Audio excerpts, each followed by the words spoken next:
Music is like root work, magic that's pulled up from the soil.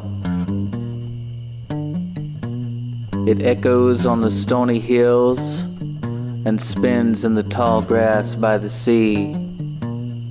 It soothes the savage beast and pierces the soul of a man. Music is that old witchcraft. It writes your true name on a scrap of paper and makes you dance undignified like King David.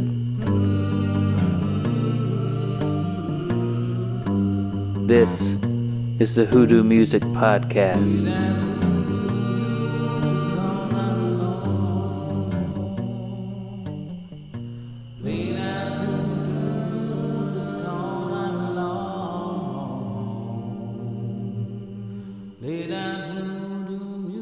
This is the Hoodoo Music Podcast, episode 15. The guest this episode is Coneja Blanca. They are a three-piece band here in Greenville. How would you guys describe your sound? Thrashy, aggressive, and I guess with a hint of indie rock. Okay, I like that. It's a good description. Well, why don't you, go ahead and introduce yourselves. My name's Matthew. I'm the front man and the rhythm guitarist. My name is Justin. I'm the lead guitar player / random vocal. My name is Wayne. I'm the drummer. Okay. Well, before we get into anything in-depth and personal, and we already recorded a couple songs. What's this first song? And if you wouldn't mind telling us a little bit about it. Yeah, definitely. This first one is an instrumental. It's called In League with the Butcher. I got the title from an Audrey Hepburn film. The song itself doesn't exactly have a meaning. It's mostly just about the music. Yeah, it's instrumental. Yeah, exactly. I mean, you could probably tie a meaning into it, but this is actually one of the songs that we've done where I would rather have the audience, determine what this could be about. Sure. There's kind of it's open to interpretation, but yeah, it exactly. definitely conveys a feeling. Yeah, for sure.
how did you all get together as a band? What's the story behind Coneja Blanca?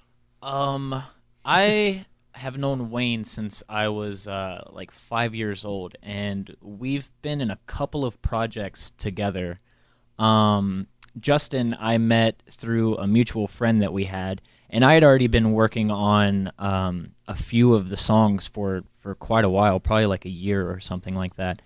And at first, I wasn't really looking to do a band. It was going to be more of a solo type deal. But the more and more that I talked to Wayne, and also Wayne was in a project as well that had recently disbanded, so that kind of got me, thinking and leaning towards the band direction. So him and I had discussed it. We thought that it would be, if nothing else, a great way to spend our time.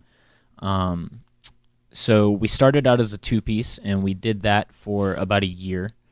And a couple of people have come and gone through the 2 years that we've been together.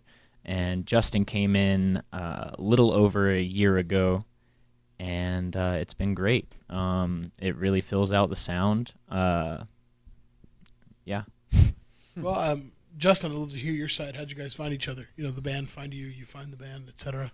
Well, as Matt said, we met through mutual friends on his birthday, no less.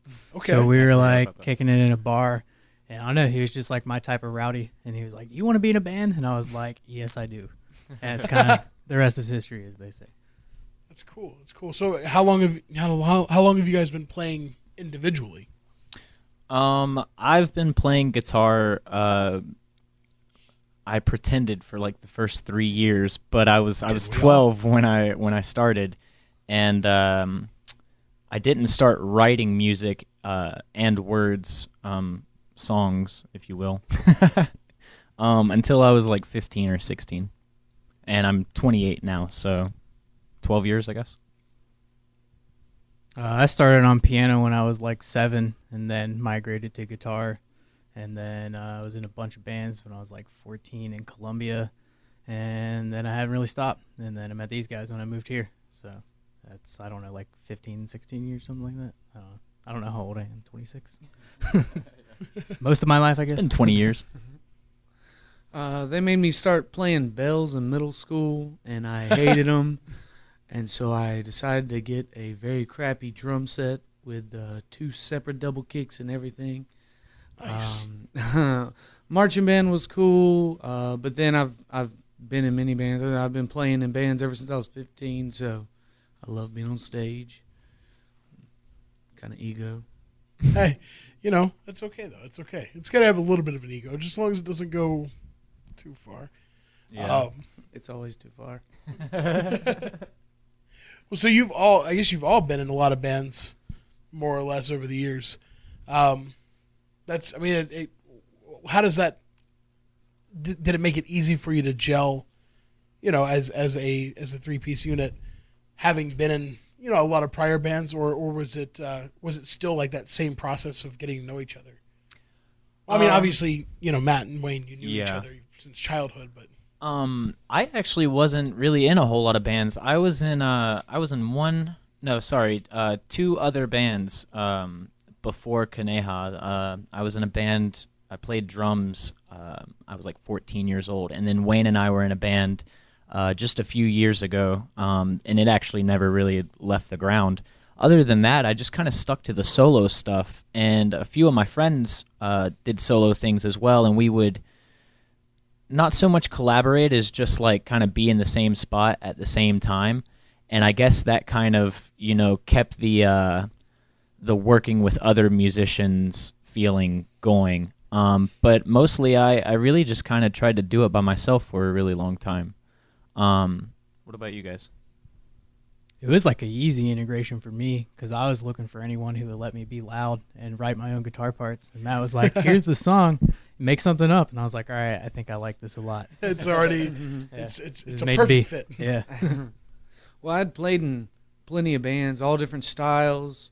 This is by far the most thought-provoking style for me and the most fun I've had behind a drum set.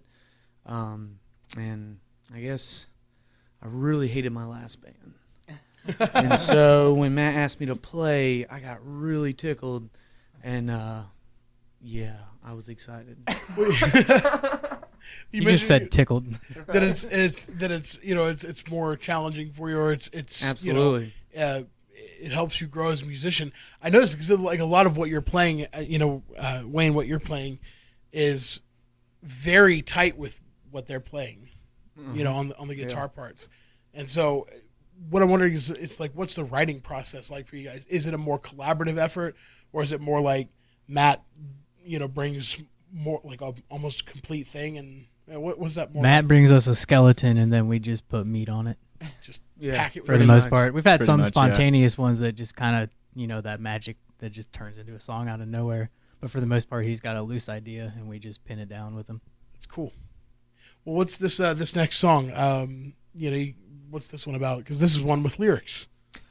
This song is called Lighthouse. It's about a relationship that I had with a person some time ago, and it was really about just the struggle of trying to be with someone that you really shouldn't have been with in the first place. But you kind of go through the motions. You have to kind of learn things on your own, and I guess the song is trying to really just capture the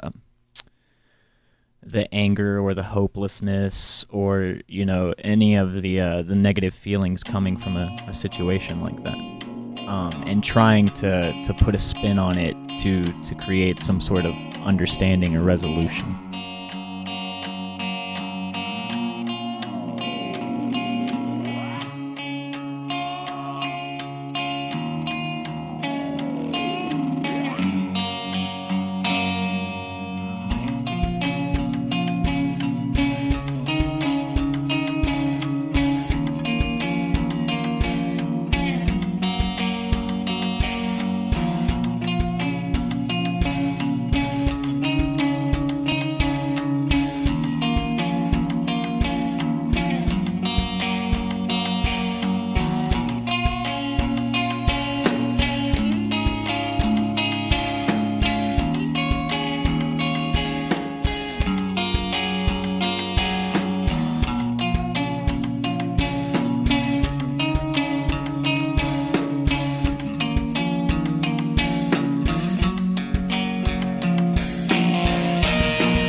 when we were taking a break a minute ago, Matt went a little bit more in depth about how the band started. And it was a pretty funny story. You mind sharing that again? Yeah, definitely. So when we had started out, I had met a group of teenagers, probably like 17, 18-year-olds, I believe 3 or 4 of them. And I tried my hardest to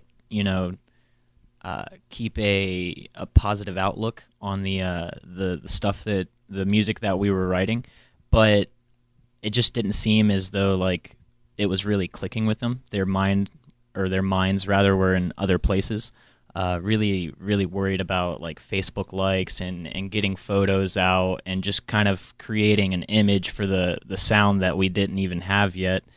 And I ended up actually kicking pretty much all of them out and getting with Wayne, and that's kind of how we landed in the 2-piece position that we were. It's kind of funny that you kicked out a bunch of, it's like the high school kids. Bye. Yeah, they'll be fine. I mean, Yeah, you do what you have to do. Well, that's cool. But like, so where did the name come from then? The name is actually a reference to Alice in Wonderland. I wanted to originally name the band White Rabbits, but I had known that there was already a band. There were probably like 10 bands called White Rabbits. Exactly. Well, there was one really popular one that I was just like, there's no way in my right mind that I could do that and sleep at night. So I noticed that, people don't really exercise their freedom to explore or, take things from other languages, especially in American bands. You don't see it very often. So I thought that would just be kind of, cool to do.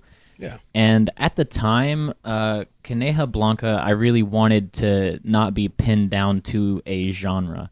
I wanted the freedom to go in any direction that I wanted. So I felt like if I backed it up with a Alice in Wonderland reference or, a rabbit hole reference or whatever, that it would give me like a creative, not escape or whatever, but just like, it would give me the freedom to do what I wanted to do and have an excuse as to why I was doing it. Sure.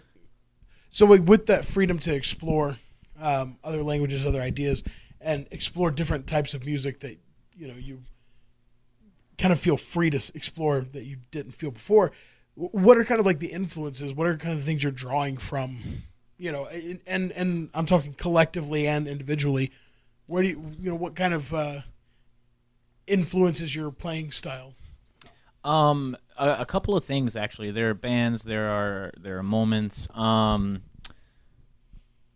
So first, I realized that this is just kind of what I'm meant or made to do. I mean, I'm good at other things, but this is what I really excel at. It's what I'm happiest doing. So it's got to be what I have to do for the rest of my life, right? Other than that, I'm going to try not to sound so whiny when I say this, but the state of the world honestly makes me pretty sick. So a lot of what I write about is, how much that pisses me off. Sure. So that's actually like probably one of the bigger things that I like to talk about in the music is just, trying to get people to think outside of the norm, to look at the TV and think of what you're actually seeing, what people are actually saying. Other than that, like musical influences, I obviously care more about lyrics than anything else in music. So my lyrical influences would probably be Aaron Weiss from Me Without You, definitely Tim Kasher from Cursive, Isaac Brock from Modest Mouse. The list is really, really extensive, Sure. but I'll let the other guys put an input in as well. Well, musically, I started like kind of how everybody else did. Learned Smoke on the Water, all those good classic rock riffs. And then, I don't know, like the Eagles, the Beatles, all that old stuff. And then I kind of graduated into like Interpol and Modest Mouse, like Weezer, some of those 90s era kind of stuff. And then recently I've been like digging Alt J and some of these like weirder bands that are still mainstream, I guess. And I just try take like everything I've ever heard and figure out what I like about it, and then how I could apply it to the aggression and feeling that we're writing in our current song. So that way I can go from like any end of the spectrum and just dig for anything I want that I like and just play it.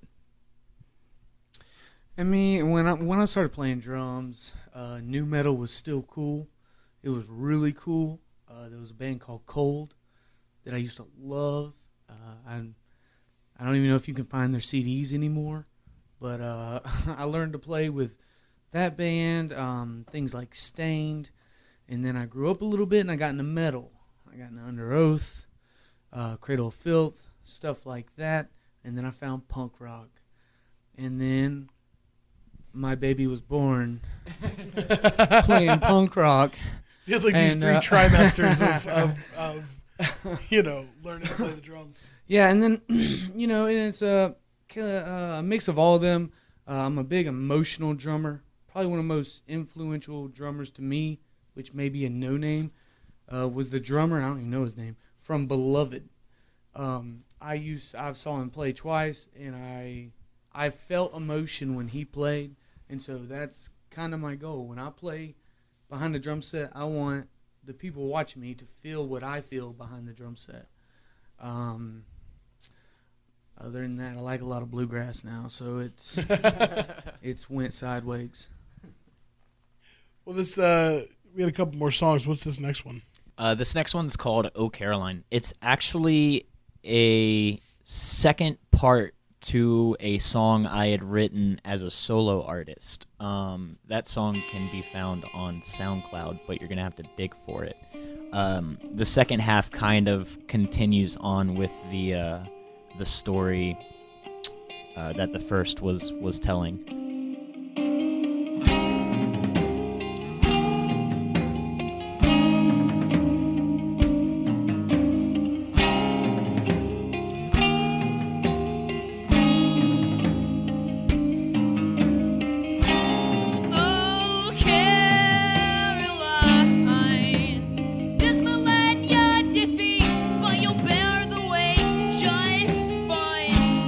If the misery's befitting you,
talked to you guys a few times before, and you don't have a bass player, which Right. you guys, so you double down on bringing out the low end in your guitars, and it makes a difference. It definitely balances itself out in the end. Right. But you've mentioned before to me that the reason you don't have a full-time bass player is just because it's hard to find somebody who's dedicated. It is, yeah, most definitely.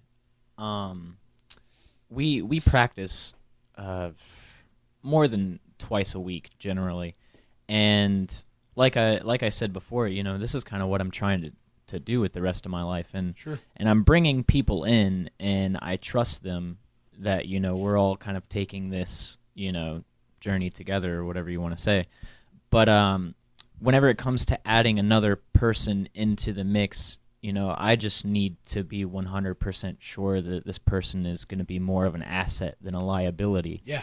And a key to that is, obviously making the practices. And unfortunately, we haven't found anybody who has that kind of time or that kind of dedication. And unfortunately, at the moment, I really can't settle for less than 100%. Yeah. So one day we will probably have a bassist. If I have to buy him, so be it. But I would like to obviously find someone here in our hometown, preferably someone I know. I think that would be great, because then you have the chemistry. We will have a bass player eventually. I just can't say when that's going to be. Sure. Well, I mean, like you said, it's what you want to do with the rest of your life. Yeah. And does that go the same for all of you? Absolutely. Yeah. Well, then, I've been trying to get famous forever, so this is my one shot right now. that's right. This podcast is So gonna the- just I rocket don't you get guys to famous stardom. selling Buicks. Well, so if this is what you're planning to do with the rest of your life, what's the next step? More merch, man. Just getting all the merch that we're waiting on, and obviously, we're kind of where we're at right now is we're just breaking through to cities like Charlotte, Charleston, Savannah, Athens. We're playing the I don't know what you would like to call them, entry-level venues, Sure. or whatever. So right now we're kind of just sticking with that, trying to develop some sort of presence in these towns, and just move up to the better venues and have the merch and the pizzazz to just kind of bring everybody in. Pizzazz. Yeah, for sure. And we take donations, so Well, he does. Well, we had one more song. Yeah, this last one is called 1984. It's a shaker, so hopefully it'll make you dance. Yeah, and we did a video for this one too. So, Yeah, I That hope you guys one's- enjoyed that. of course, available at bit.ly/HoodooTube. So, check it out there. Any thoughts on you're a lyrics guy? Any thoughts on? On this song? Yeah, do you have anything you'd like to share, or is it, if it's too personal, Oh, no, I mean, nothing is too personal.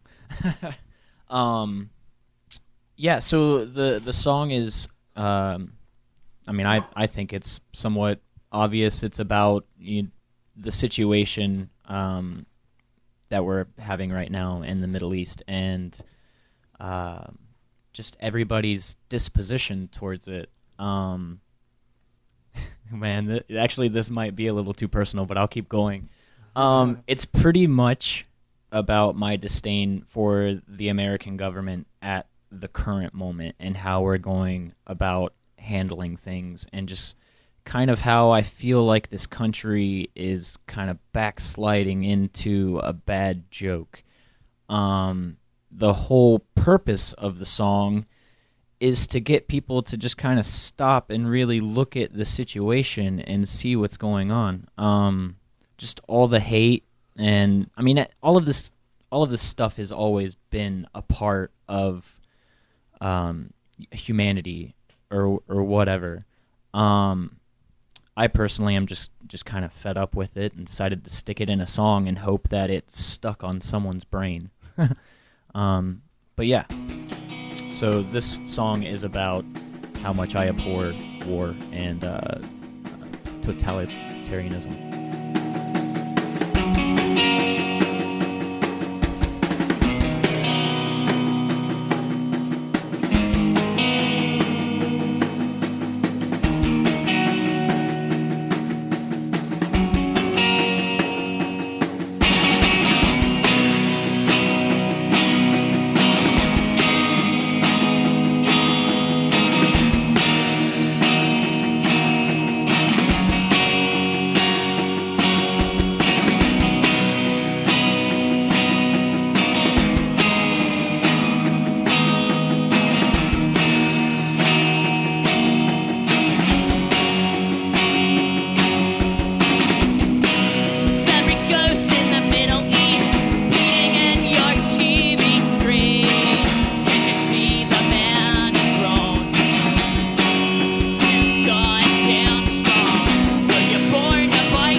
where can people find you or connect with you online and et cetera? You can find us on 3 social media platforms. We are on Bandcamp. It's www.conejablanca.bandcamp.com. We are also on Instagram. Tag name is _Coneja Blanca _. We are also on Facebook just as Coneja Blanca. I'm not sure if we have an actual hot link for that. Yeah, so those are the only 3 that we have at the moment. Cool. And can people? So obviously people can find music on Bandcamp, stuff like that. You guys got any shows coming up? Yeah, we are playing May 6th at the Radio Room with Flower. They're from Atlanta. Cool. Well, guys, thank you so much for coming on the show. I really appreciate getting the opportunity to hang out with you and record you. So I really appreciate you coming out. Yeah, Thanks, man. Thank you so much, It was a man. blast. Appreciate it. Absolutely. Well, this show is, of course, available on iTunes, Stitcher, Google Play, Podcast Addict. Basically, anywhere you can find a podcast, you can find this show. You can also watch the videos on YouTube. The easiest way to find everything is just go to bit.ly/Hoodoo Music Podcast. If that's too hard to remember, I've got another one for you. YOLO420.com/local band swag. It's real. It's a real link. It's a real link. It works. I can attest. And of course, on there you'll find links to social media, places where you can, connect with the show, and of course, make sure you share this with your friends. Let everybody hear Coneja Blanca. They're playing some great music, and they deserve to be heard. So, and your friends, you care about your friends, right? Your friends deserve good music. So share this. Make sure you subscribe, rate, and review. But until next time, thank you so much for listening to the Hoodoo Music Podcast. Lay down hoodoo music all night long.